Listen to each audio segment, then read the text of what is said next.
ನಮಸ್ಕಾರ ವಿದ್ಯಾರ್ಥಿಗಳೇ, ಶೈತ್ಯೀಕರಣ ಮತ್ತು ಹವಾನಿಯಂತ್ರಣದ ಈ ಮಾಡ್ಯೂಲ್ಗೆ ಸುಸ್ವಾಗತ. ಈ ಸೆಷನ್ನಲ್ಲಿ ರೆಫ್ರಿಜರೇಟರ್ಗಳು, ಬಾಟಲ್ ಕೂಲರ್ಗಳು, ಗೋಚರ ಕೂಲರ್ಗಳು, ಡೀಪ್ ಫ್ರೀಜರ್ಗಳು, ವಿಂಡೋ ಎಸಿಗಳು ಮತ್ತು ಸ್ಪ್ಲಿಟ್ ಎಸಿಗಳಲ್ಲಿ ಬಳಸುವ ವಿವಿಧ ರೀತಿಯ ಕಂಡೆನ್ಸರ್ಗಳನ್ನು ಹೇಗೆ ಪರಿಚಿತಗೊಳಿಸುವುದು ಎಂಬುದರ ಕುರಿತು ನಾವು ತಿಳಿಯುತ್ತೇವೆ. ಉದ್ದೇಶಗಳು: ಈ ಸೆಷನ್ನ ಕೊನೆಯಲ್ಲಿ ನೀವು ಹೀಗೆ ಮಾಡಬಹುದು: ರೆಫ್ರಿಜರೇಟರ್ನ ಕಂಡೆನ್ಸರ್ ಅನ್ನು ಗುರುತಿಸುವುದು, ಬಾಟಲ್ ಕೂಲರ್ನ ಕಂಡೆನ್ಸರ್ ಅನ್ನು ಗುರುತಿಸುವುದು, ಗೋಚರ ಕೂಲರ್ನ ಕಂಡೆನ್ಸರ್ ಅನ್ನು ಗುರುತಿಸುವುದು, ಡೀಪ್ ಫ್ರೀಜರ್ ಕಂಡೆನ್ಸರ್ ಅನ್ನು ಗುರುತಿಸುವುದು, ವಿಂಡೋ ಎಸಿ ಮತ್ತು ಸ್ಪ್ಲಿಟ್ ಎಸಿನ ಕಂಡೆನ್ಸರ್ ಅನ್ನು ಗುರುತಿಸುವುದು.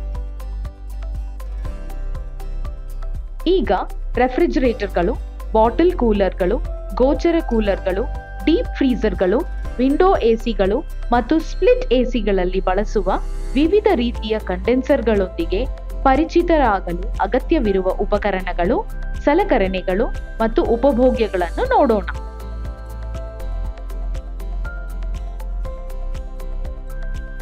ಉಪಕರಣಗಳು, ಸಲಕರಣೆಗಳು ಮತ್ತು ಉಪಭೋಗ್ಯಗಳು: trainees tool kit, oil can, refrigerator condenser, bottle cooler condenser, visible cooler condenser, deep freezer condenser, window AC ಮತ್ತು ಸ್ಪ್ಲಿಟ್ ಎಸಿ ಕಂಡೆನ್ಸರ್, ಹತ್ತಿ ಬಟ್ಟೆ, ಎಣ್ಣೆ. ಈಗ ರೆಫ್ರಿಜರೇಟರ್ಗಳು, ಬಾಟಲ್ ಕೂಲರ್ಗಳು, ಗೋಚರ ಕೂಲರ್ಗಳು, ಡೀಪ್ ಫ್ರೀಜರ್ಗಳು, ವಿಂಡೋ ಎಸಿಗಳು ಮತ್ತು ಸ್ಪ್ಲಿಟ್ ಎಸಿಗಳಲ್ಲಿ ಬಳಸುವ ವಿವಿಧ ರೀತಿಯ ಕಂಡೆನ್ಸರ್ಗಳೊಂದಿಗೆ ಪರಿಚಿತರಾಗುವ ಸಿದ್ಧತೆಗಳನ್ನು ನೋಡೋಣ.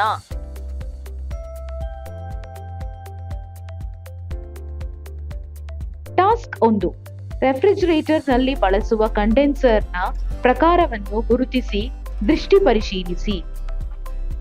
ಟೇಬಲ್ನಲ್ಲಿ ರೆಕಾರ್ಡ್ ಮಾಡಿ. ಸ್ಥಿರ ಅಥವಾ ಸ್ಥಾಯಿ ಕಂಡೆನ್ಸರ್ ಎಂಬುದು ತಾಮ್ರ ಅಥವಾ ಅಲ್ಯೂಮಿನಿಯಂ ಕೊಳವೆಗಳಿಂದ ಮಾಡಿದ ಸುರುಳಿಗಳ ಗುಂಪನ್ನು ಒಳಗೊಂಡಿರುವ ಒಂದು ರೀತಿಯ ಕಂಡೆನ್ಸರ್ ಆಗಿದೆ. ಅವು ಸಾಮಾನ್ಯವಾಗಿ ರೆಫ್ರಿಜರೇಟರ್ನ ಹಿಂಭಾಗದಲ್ಲಿ ಅಥವಾ ಕೆಳಭಾಗದಲ್ಲಿರುತ್ತವೆ ಮತ್ತು ಶಾಖವನ್ನು ಹೊರಹಾಕಲು ನೈಸರ್ಗಿಕ ಸಂವಹನ ಮತ್ತು ವಿಕಿರಣದ ಮೂಲಕ ಕಾರ್ಯನಿರ್ವಹಿಸುತ್ತವೆ. ರೆಫ್ರಿಜರೇಟರ್ನಲ್ಲಿ ಸ್ಥಿರ ಕಂಡೆನ್ಸರ್ ಕಾರ್ಯವಿಧಾನ: ಹೀಟ್ ಡಿಸಿಪೇಷನ್. ರೆಫ್ರಿಜರೇಟರ್ ಆವಿಯು ಫ್ರಿಡ್ಜ್ ಸುರುಳಿಗಳಲ್ಲಿ ಸಾಂದ್ರೀಕರಿಸಿ ಶಾಖವನ್ನು ಹೊರಕ್ಕೆ ಬಿಡುಗಡೆ ಮಾಡುತ್ತದೆ. ಕಂಡೆನ್ಸೇಷನ್ ಪ್ರಕ್ರಿಯೆ: ರೆಫ್ರಿಜರೇಟರ್ ಸುರುಳಿಗಳಲ್ಲಿ ಸಾಂದ್ರೀಕರಿಸುತ್ತದೆ, ದ್ರವೀಕರಣಕ್ಕಾಗಿ ಸುತ್ತಮುತ್ತಲಿನ ಪ್ರದೇಶಗಳಿಗೆ ಶಾಖವನ್ನು ಬಿಡುಗಡೆ ಮಾಡುತ್ತದೆ. ಹೀಟ್ ಎಕ್ಸ್ಚೇಂಜ್: ಶೀತಕದ ಶಾಖವು ಸುತ್ತಮುತ್ತಲಿನ ಗಾಳಿಗೆ ವರ್ಗಾವಣೆಯಾಗುತ್ತದೆ, ದ್ರವೀಕರಣಕ್ಕೆ ಸಹಾಯ ಮಾಡುತ್ತದೆ. ವಿಸ್ತರಣೆ ಮತ್ತು ತಂಪಾಗಿಸುವಿಕೆ. ವಿಸ್ತರಣೆ ಮತ್ತು ತಂಪಾಗಿಸುವಿಕೆ: ಕಡಿಮೆ ಒತ್ತಡದಿಂದಾಗಿ ರೆಫ್ರಿಜರೆಂಟ್ ಕವಾಟದ ಮೂಲಕ ಹಾದು ಹೋಗುತ್ತದೆ, ವಿಸ್ತರಿಸುತ್ತದೆ ಮತ್ತು ತಂಪಾಗುತ್ತದೆ. ತಂಪಾಗಿಸಲು ಆವಿಯಾಗುವಿಕೆ: ಸುರುಳಿಗಳಲ್ಲಿನ ತಂಪಾದ ಶೀತಕವು ಆಂತರಿಕ ಶಾಖ ಮತ್ತು ತಂಪಾಗಿಸುವ ಅಂಶಗಳನ್ನು ಹೀರಿಕೊಳ್ಳುತ್ತದೆ. ಪ್ರಸರಣ ಮತ್ತು ಪುನರಾವರ್ತಿತ ಚಕ್ರ: ರೆಫ್ರಿಜರೇಟರ್ ಬಯಸಿದ ತಂಪಾಗಿಸುವ ತಾಪಮಾನವನ್ನು ಸ್ಥಿರವಾಗಿ ಉಳಿಸಿಕೊಳ್ಳಲು ರೆಫ್ರಿಜರೇಟರ್ ಚಕ್ರಗಳು. ಕಾರ್ಯ 2: ಬಾಟಲ್ ಕೂಲರ್ನಲ್ಲಿ ಬಳಸುವ ಕಂಡೆನ್ಸರ್ ಪ್ರಕಾರವನ್ನು ಗುರುತಿಸಿ, ದೃಷ್ಟಿಗೋಚರವಾಗಿ ಪರಿಶೀಲಿಸಿ, ಟೇಬಲ್ನಲ್ಲಿ ರೆಕಾರ್ಡ್ ಮಾಡಿ. ಬಾಟಲ್ ಕೂಲರ್ಗಳು ಸಾಮಾನ್ಯವಾಗಿ ಬಲವಂತ ಗಾಳಿಯ ಕಂಡೆನ್ಸರ್ ಅನ್ನು ಬಳಸುತ್ತವೆ, ಏಕೆಂದರೆ ಅವು ವಾಣಿಜ್ಯ ವ್ಯವಸ್ಥೆಗಳಲ್ಲಿ ಸಮರ್ಥ ತಂಪಾಗಿಸುವ. ಬಾಟಲ್ ಕೂಲರ್ನಲ್ಲಿ ಬಲವಂತ ಗಾಳಿ ಕಂಡೆನ್ಸರ್ ಕಾರ್ಯವಿಧಾನ. ಶಾಖ ಪ್ರಸರಣ: ಬಾಟಲ್ ಕೂಲರ್ನ ಸಂಕೋಚಕವು ಶೀತಕವನ್ನು ಹೆಚ್ಚಿನ ಒತ್ತಡದ ಆವಿಯಾಗಿ ಪರಿವರ್ತಿಸುತ್ತದೆ. ಫಣೀಕರಣ ಪ್ರಕ್ರಿಯೆ: ಬಲವಂತದ ಗಾಳಿಯ ಕಂಡೆನ್ಸರ್ ಹೆಚ್ಚಿನ ಒತ್ತಡದ ಆವಿಯನ್ನು ಪಡೆಯುತ್ತದೆ ಮತ್ತು ಶಾಖದ ವಿನಿಮಯವನ್ನು ತ್ವರಿತಗೊಳಿಸುತ್ತದೆ. ಶಾಖ ವರ್ಗಾವಣೆ ಮತ್ತು ತಂಪಾಗಿಸುವಿಕೆ: ಕಾಯಿಲ್ ಮಾರ್ಗವು ಶಾಖವನ್ನು ಬಿಡುಗಡೆ ಮಾಡುತ್ತದೆ. ಬಲವಂತದ ಗಾಳಿಯ ಪರಿಚಲನೆಯ ಸಹಾಯದಿಂದ ಫನೀಕರಣ ಶೀತಕ. ವಿಸ್ತರಣೆ ಮತ್ತು ತಂಪಾಗಿಸುವಿಕೆ. ರೆಫ್ರಿಜರೇಟರ್ ಕವಾಟದ ಮೂಲಕ ಹಾದು ಹೋಗುತ್ತದೆ. ಒತ್ತಡ ಕಡಿಮೆಯಾಗುವುದರಿಂದ ಆಳವಾಗಿ ವಿಸ್ತರಿಸುತ್ತದೆ ಮತ್ತು ತಂಪಾಗುತ್ತದೆ. ತಂಪಾಗಿಸಲು ಆವಿಯಾಗುವಿಕೆ. ಸುರುಳಿಗಳಲ್ಲಿನ ತಂಪಾದ ಶೈತ್ಯೀಕರಣವು ಪದಾರ್ಥಗಳ ಶಾಖವನ್ನು ಹೀರಿಕೊಳ್ಳುತ್ತದೆ. ತಂಪಾಗಿರಿಸುವುದು. ಪ್ರಸರಣ ಮತ್ತು ನಿರಂತರ ತಂಪಾಗಿಸುವ ಚಕ್ರ. ಬಾಟಲಿಯ ತಂಪಾದ ತಾಪಮಾನವನ್ನು ಉಳಿಸಿಕೊಳ್ಳಲು ಶೀತಕ ಚಕ್ರಗಳು ಅದರ ವಿಷಯಗಳನ್ನು ತಂಪಾಗಿಸುತ್ತವೆ. ಟಾಸ್ಕ್ 3. ಗೋಚರ ಶೀತಕದಲ್ಲಿ ಬಳಸುವ ಕಂಡೆನ್ಸರ್ ಪ್ರಕಾರವನ್ನು ಗುರುತಿಸಿ.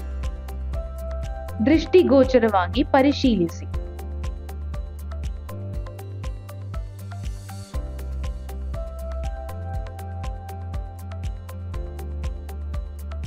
ಗೋಚರ ತಂಪಾಗಿಸುವ ಯಂತ್ರದಲ್ಲಿ ಸಾಮಾನ್ಯವಾಗಿ ಬಳಸುವ ಕಂಡೆನ್ಸರ್ನ ಪ್ರಕಾರವು ಗಾಳಿ ತಂಪಾಗುವ ಕಂಡೆನ್ಸರ್ ಆಗಿದೆ. ಈ ಕಂಡೆನ್ಸರ್ ರೆಫ್ರಿಜರೇಟರ್ನಿಂದ ಸುತ್ತುವರಿದ ಗಾಳಿಗೆ ಶಾಖವನ್ನು ವರ್ಗಾಯಿಸುವ ಮೂಲಕ ಕಾರ್ಯನಿರ್ವಹಿಸುತ್ತದೆ. ಏರ್ ಕೂಲ್ಡ್ ಕಂಡೆನ್ಸರ್ ಕಾರ್ಯವಿಧಾನ.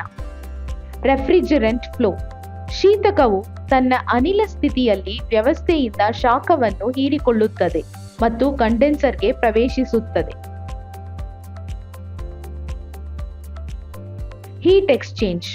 ಕಂಡೆನ್ಸರ್ ಸುರುಳಿಗಳು ಶೀತಕದ ಶಾಖವನ್ನು ಹೊರಹಾಕಲು ಸುತ್ತಮುತ್ತಲಿನ ಗಾಳಿಯನ್ನು ಬಳಸುತ್ತವೆ. ಕಂಡೆನ್ಸೇಷನ್.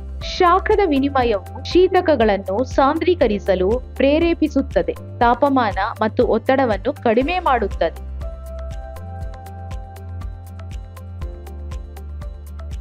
ಸಂಗ್ರಹಣೆ ಮತ್ತು ಶೇಖರಣೆ. ಸಂಗ್ರಹಿಸಿದ ದ್ರವ ಶೈತ್ಯಕಾರಕ ತಂಪಾದ ಮತ್ತು ಕಡಿಮೆ ಒತ್ತಡದಲ್ಲಿ ಪ್ರವೇಶಿಸುವ ವ್ಯವಸ್ಥೆ.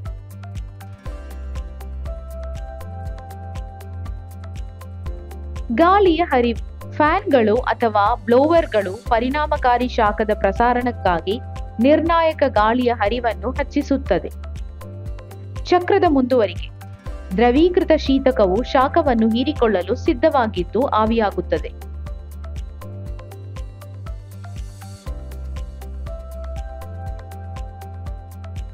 ಕಾರ್ಯ 4.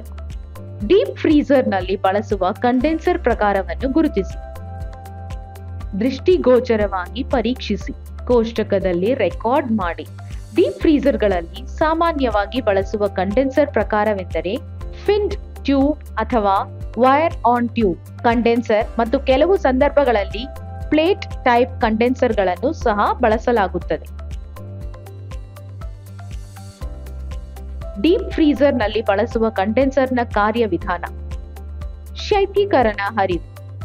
ಸಂಕೋಚಕದಿಂದ ಅಧಿಕ ಒತ್ತಡದ ಅಧಿಕ ತಾಪಮಾನದ ಶೈತ್ಯೀಕರಣದ ಆವಿಯು ಕಂಡೆನ್ಸರ್ ಅನ್ನು ಪ್ರವೇಶಿಸುತ್ತದೆ. ಶಾಖ ವಿನಿಮಯ. ಕಂಡೆನ್ಸರ್ ಆವಿಯ ಶಾಖವನ್ನು ಬಿಡುಗಡೆ ಮಾಡುತ್ತದೆ. ಸಮರ್ಥ ಮೇಲ್ಮೈ ಸಂಪರ್ಕಕ್ಕಾಗಿ ವಿನ್ಯಾಸಗೊಳಿಸಲಾಗಿದೆ. ಕಂಡೆನ್ಸೇಷನ್. ಶೈತ್ಯೀಕರಣವು ಶಾಖವನ್ನು ಬಿಡುಗಡೆ ಮಾಡುತ್ತದೆ, ಆವಿಯಿಂದ ದ್ರವ ಹಂತಕ್ಕೆ ಬದಲಾಗುತ್ತದೆ. Collection and storage. ಸಂಗ್ರಹಣೆ ಮತ್ತು ದಾಸ್ತಾನು. ಸಂಗ್ರಹಿಸಿದ ತಂಪಾದ ಶೀತಕವನ್ನು ಸಮರ್ಥ ಶಾಖ ಪ್ರಸರಣ. ಕಂಡೆನ್ಸರ್ ವಿನ್ಯಾಸವು ಆಳವಾದ ಫ್ರೀಜರ್ಗಳ ಕಡಿಮೆ ತಾಪಮಾನದ ಶಾಖದ ಪ್ರಸರಣ ಅಗತ್ಯಗಳನ್ನು ಪೂರೈಸುತ್ತದೆ. ಸಮರ್ಥ ಶೀತಕ ತಂಪಾಗಿಸುವಿಕೆ ಮತ್ತು ಫನೀಕರಣವನ್ನು ಸಕ್ರಿಯಗೊಳಿಸುತ್ತದೆ. Cycle continuation. ಕಂಡೆನ್ಸರ್ನ ಲಿಕ್ವಿಡ್ ರಿಫ್ರಿಜರೆಂಟ್ ಮೀಟರ್ಗಳು ಬಾಷ್ಪೀಕರಣಕ್ಕೆ ಶಾಖವನ್ನು ಹೀರಿಕೊಳ್ಳುತ್ತವೆ, ಚಕ್ರವನ್ನು ಮುಂದುವರೆಸುತ್ತವೆ. ಕಾರ್ಯ 5. ವಿಂಡೋ ಎಸಿ ಮತ್ತು ಸ್ಪ್ಲಿಟ್ ಎಸಿಯಲ್ಲಿ ಬಳಸಿದ ಕಂಡೆನ್ಸರ್ನ ಪ್ರಕಾರವನ್ನು ಗುರುತಿಸಿ.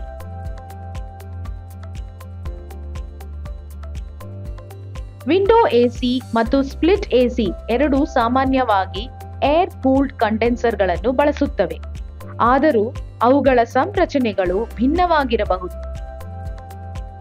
ದೃಷ್ಟಿಗೋಚರವಾಗಿ ಪರಿಶೀಲಿಸಿ. Window AC. Window AC condenser ಸೇರಿದಂತೆ ಎಲ್ಲಾ ಘಟಕಗಳನ್ನು ಒಂದೇ ಕವಚದಲ್ಲಿ ಇರಿಸುತ್ತದೆ.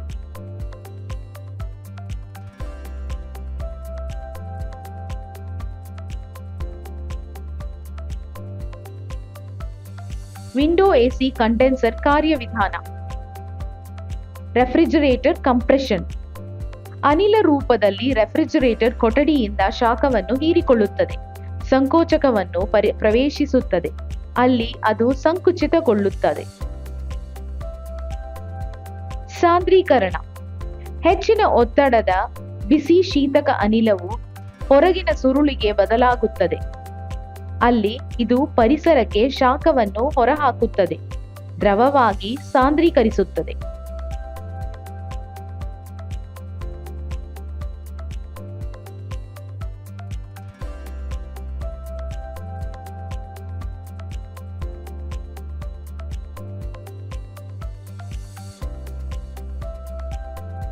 ವಿಸ್ತರಣೆ ಕವಾಟ. ಹೆಚ್ಚಿನ ಒತ್ತಡದ ದ್ರವ ಶೈತ್ಯೀಕರಣವು ವಿಸ್ತರಣೆ ಕವಾಟದ ಮೂಲಕ ಹಾದು ಹೋಗುತ್ತದೆ. ಅದರ ಒತ್ತಡ ಮತ್ತು ತಾಪಮಾನವನ್ನು ಕಡಿಮೆ ಮಾಡುತ್ತದೆ. ಆವಿಯಾಗುವಿಕೆ. ಕಡಿಮೆ ಒತ್ತಡದ ದ್ರವ ಶೀತಕವು ಕೋಣೆಯ ಆವಿಯಾಗುವಿಕೆಯನ್ನು ಪ್ರವೇಶಿಸುತ್ತದೆ. ಒಳಾಂಗಣ ಶಾಖವನ್ನು ಹೀರಿಕೊಳ್ಳುತ್ತದೆ, ಗಾಳಿಯನ್ನು ತಂಪಾಗಿಸುತ್ತದೆ. Cycle continuation. ರೆಫ್ರಿಜರೆಂಟ್ ನಂತರ ಚಕ್ರವನ್ನು ಪುನರಾರಂಭಿಸಲು ಸಂಕೋಚಕಕ್ಕೆ ಮರಳುತ್ತದೆ. Split AC. ಸ್ಪ್ಲಿಟ್ ಎಸಿಗಳಲ್ಲಿ ಕಂಡೆನ್ಸರ್ ಸಂಕೋಚಕದ ಜೊತೆಗೆ ಹೊರಾಂಗಣ ಘಟಕದಲ್ಲಿದೆ. ಸ್ಪ್ಲಿಟ್ ಎಸಿ ಕಾರ್ಯವಿಧಾನ. ಒಳಾಂಗಣ ಘಟಕ. ಸ್ಪ್ಲಿಟ್ ಎಸಿ ಕಾರ್ಯವಿಧಾನ. ಒಳಾಂಗಣ ಘಟಕ. ಇದು ಆವಿಯಾಗುವ ಸುರುಳಿ ಮತ್ತು ಏರ್ ಹ್ಯಾಂಡ್ಲರ್ ಅಥವಾ ಬ್ಲೋವರ್ ಅನ್ನು ಹೊಂದಿರುತ್ತದೆ. ಒಳಾಂಗಣ ಘಟಕವು ಕೋಣೆಯ ಗಾಳಿಯಿಂದ ಶಾಖವನ್ನು ಹೀರಿಕೊಳ್ಳುತ್ತದೆ.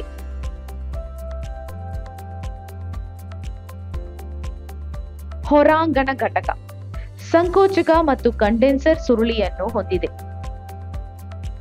ಇಲ್ಲಿ ಒಳಗಿನಿಂದ ಹೀರಿಕೊಳ್ಳುವ ಶಾಖವನ್ನು ಹೊರಗಿನ ಪರಿಸರಕ್ಕೆ ಹೊರಹಾಕಲಾಗುತ್ತದೆ. ರೀಕ್ಯಾಪ್. ಈ ವಿಷಯದಲ್ಲಿ ನಾವು ತಿಳಿದುಕೊಂಡಿದ್ದೇವೆ ರೆಫ್ರಿಜರೇಟರ್ನ ಕಂಡೆನ್ಸರ್ ಅನ್ನು ಗುರುತಿಸುವುದು, ಬಾಟಲ್ ಕೂಲರ್ನ ಕಂಡೆನ್ಸರ್ ಅನ್ನು ಗುರುತಿಸುವುದು, ಗೋಚರ ಕೂಲರ್ನ ಕಂಡೆನ್ಸರ್ ಅನ್ನು ಗುರುತಿಸುವುದು, ಡೀಪ್ ಫ್ರೀಜರ್ನ ಕಂಡೆನ್ಸರ್ ಅನ್ನು ಗುರುತಿಸುವುದು, ವಿಂಡೋ ಎಸಿ ಮತ್ತು ಸ್ಪ್ಲಿಟ್ ಎಸಿಯ ಕಂಡೆನ್ಸರ್ ಅನ್ನು ಗುರುತಿಸುವುದು. ರೆಫ್ರಿಜರೇಟರ್ಗಳು, ಬಾಟಲ್ ಕೂಲರ್ಗಳು, ಗೋಚರ ಕೂಲರ್ಗಳು, ಡೀಪ್ ಫ್ರೀಜರ್ಗಳು, ಕಿಟಕಿ ಮತ್ತು ಸ್ಪ್ಲಿಟ್ ಎಸಿಗಳಲ್ಲಿ ಬಳಸುವ ವಿವಿಧ ರೀತಿಯ ಕಂಡೆನ್ಸರ್ಗಳೊಂದಿಗೆ ಪರಿಚಿತರಾಗುವ ಪ್ರಕ್ರಿಯೆಯನ್ನು ನೀವೆಲ್ಲರೂ ಅರ್ಥ ಮಾಡಿಕೊಂಡಿದ್ದೀರಿ ಎಂದು ನಾನು ಭಾವಿಸುತ್ತೇನೆ. ಧನ್ಯವಾದಗಳು ವಿದ್ಯಾರ್ಥಿಗಳೇ. ಮತ್ತೆ ಮುಂದಿನ ಅಧಿವೇಶನದಲ್ಲಿ ನಾವು ಭೇಟಿಯಾಗೋಣ. ಬಾಯ್.